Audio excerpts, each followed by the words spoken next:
basically what he's saying is all of these tests are bullshit. Okay, I just looked at my notes and there is absolutely one thing we left out, which is Yeah. crucial. And that's when he goes and he talks to the DFP. Because the director of processing is one of the key players, director of processing, the tech sec, what is Yeah, that? they're the ones that kind of figure out what counseling or training Yeah, that you're person. talking like a team going to the Super Bowl, just to stay in motif, a team going to the Super Bowl, you've got your head coaches and then you've got your defensive coach and your offensive coach and you've got so these other very critical roles. So the director of processing would be one of those roles. So he goes to talk to him about testing. And this is really critical. I don't have a show and tell on this, but there is a book called The Science of Survival. And in that book, there's a chart, a big chart called the chart of human evaluation. So now he goes in to see the director of processing. This is crazy.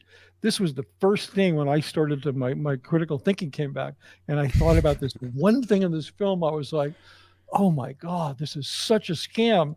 And it's hiding in plain sight, right? It's the greatest trick that the devil ever played on this world is convince us that he doesn't exist. It's the way that he hides in plain sight. I mean, the greatest trick that L. Ron Hubbard ever played in the world is to convince us that he was a good guy. So, and he did a really good job of that to a lot of people. So it's the director of processing is going through all these different tests. Remember the dollar bill test?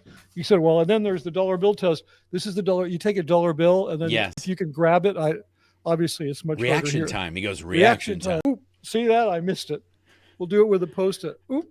Anyway, that's one of the tests. Try it with a dollar bill. It's not. It's like there's all. So he goes through all these tests, but he says now, the real reason we do these tests is so we can get the guy to walk and talk and spot him on this chart. So basically what he's saying is all of these tests are bullshit. So we can know where our marks right, are at on the chart. We can know where our mark is at on this chart. Yeah. Because once we spot him on this chart, then we know how to deal with him.